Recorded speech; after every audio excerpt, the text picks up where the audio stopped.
வணக்கம் மக்களே. உங்கள் மூளையை நீங்கள் ஆளப்போகிறீர்களா அல்லது உங்களது கைபேசி ஆளப்போகிறதா? ஒரு நாளைக்கு எத்தனை முறை உங்கள் கைபேசியை மூடுவதும் திறப்பதுமாக இருக்கிறீர்கள்? உங்களுக்கு தெரியுமா மக்களே? காலையில் கண் விழித்ததிலிருந்து இரவு தூங்கும் வரை சரியாக 150 முறை உபயோகிக்கிறீர்கள். நீங்கள் தான் உங்கள் போனை உபயோகப்படுத்துகிறீர்கள் என்று நினைத்தால் அதுதான் உலக மகா ஏமாற்று வேலை. இந்த சமூக ஊடக செயலிகளை தயாரிக்கும் நிறுவனங்கள் உங்கள் மூளையை உங்கள் அனுமதியின்றி உங்கள் கவனத்தையும் சிந்தனைகளையும் திசை திருப்பி அந்தந்த நிறுவனங்கள் உங்களை அறியாமல் உங்கள் மூளையை கட்டுப்படுத்துகிறார்கள். உதாரணமாக வாட்ஸ்அப், இன்ஸ்டாகிராம், ஃபேஸ்புக், டிக்டாக். இதுக்கு பின்னால் மிக பெரிய நியூரோ சயின்ஸ் ரகசியம் உள்ளது என்று உங்களுக்கு தெரியுமா? இன்றைக்கு இந்த அறிவியல் தொழில்நுட்பத்தை பற்றி பார்க்க போகிறோம். டோபமைன் என்பது நமது மூளையில் இயற்கையாகவே சுரக்கும் ஒருவித வேதிப்பொருள், திரவ வடிவிலானது. நமது மூளையில் உள்ள நரம்பு செல்கள் ஒன்றுக்கு ஒன்று தகவல்களை பரிமாறிக்கொள்ள உதவக்கூடிய ஒரு தூதுவன். நமக்கு ஒரு விஷயம் பிடித்து விட்டது என்றால் நம் மனம் மிகவும் சந்தோஷமடையும். அப்படி சந்தோஷமடையும் போது இந்த திரவ வேதிப்பொருள் நம் மூளையில் சுரக்கும். இதைத்தான் டோபமைன் என்கிறோம். நமது முன்னோர்கள் கஷ்டப்பட்டு உழைத்து விவசாயம் பார்த்து அதில் வரும் வருமானத்தை கொண்டு சந்தோஷமாக அவர்கள் வாழ்க்கையை நடத்தி வரும்போது இந்த டோபமைன்கள் அவர்களுக்கு அதிகமான நோய் எதிர்ப்பு சக்தியையும் திடகாத்திரமான சரீரத்தையும் தந்தது.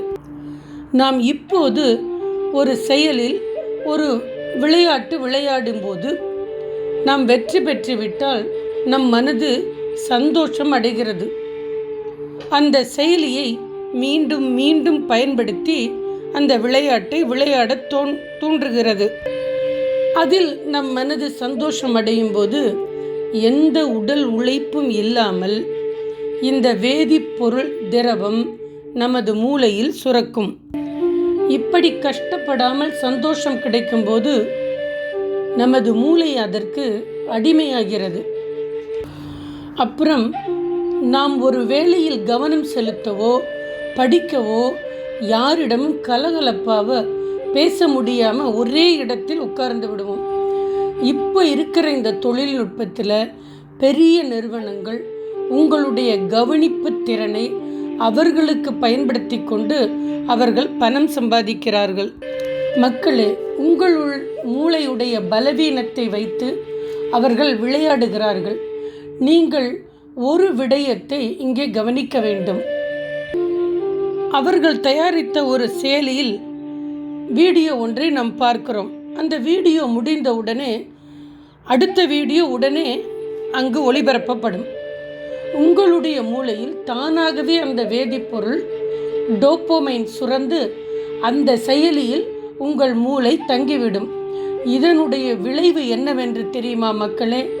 நம்முடைய கவனம் செலுத்தும் திறன் இன்றைக்கு ஒரு தங்க மீனை விட குறைவாகிவிட்டது.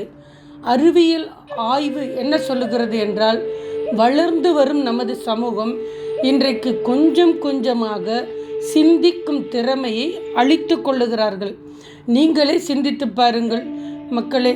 உங்களால் 10 நிமிடம் ஒரு விஷயத்தை முழுசாக கவனம் செலுத்த முடிவதில்லை.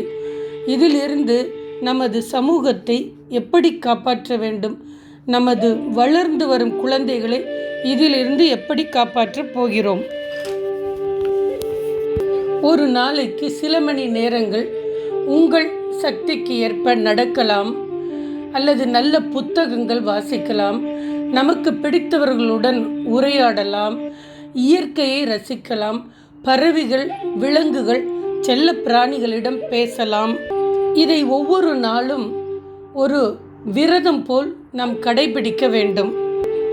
ஒரே நேரத்தில் பாட்டு கேட்டுக்கொண்டு டிவி பார்த்து கொண்டு சாப்பிட்டு கொண்டு இருப்பதை குறைத்துவிட்டு ஒரு நேரத்தில் ஒரு வேலையை மட்டுமே கவனத்தோடு செய்தால் நம் மூளை நம்மிடம் இருக்கும்.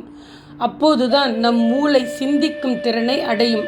மக்களே, தொழில்நுட்பம் நமக்கு அடிமையாக இருக்க வேண்டுமே தவிர நாம் அதற்கு அடிமையாக கூடாது. உங்கள் மூளையை யார் கைக்கும் கொடுத்து விடாதீர்கள். நீங்கள் பயன்படுத்தும் உங்கள் கைபேசியை எவ்வளவு நேரம் உபயோகிக்க வேண்டும் என்பதை நீங்கள் தான் முடிவு செய்ய வேண்டும். இன்றையிலிருந்து நமது சமூகத்தை காப்பாற்ற பெற்றோர்களாகிய நாம் குழந்தைகளுக்கு கைபேசி தருவதையோ சிறுவர்களுக்கு கைபேசி உபயோகப்படுத்துவதற்கு சில கட்டுப்பாடுகளை விதியுங்கள். அப்போதுதான் உங்கள் குழந்தைகளின் மூளையில் சுரக்கும் டோபமைன் திரவம் சிந்திக்கும் ஆற்றலை அதிகப்படுத்தும். இந்த தொழில்நுட்பம் அறிவியல் தகவல்கள் உங்களுக்கு பிடித்திருந்தால் உங்கள் நண்பர் உறவினர்களுக்கு ஷேர் செய்து நம் சேனலை சப்ஸ்கிரைப் செய்து பெல் ஐக்கானையும் தொட்டு விடுங்கள் மக்களே. அடுத்த பதிவில் சந்திப்போம். நன்றி, வணக்கம்.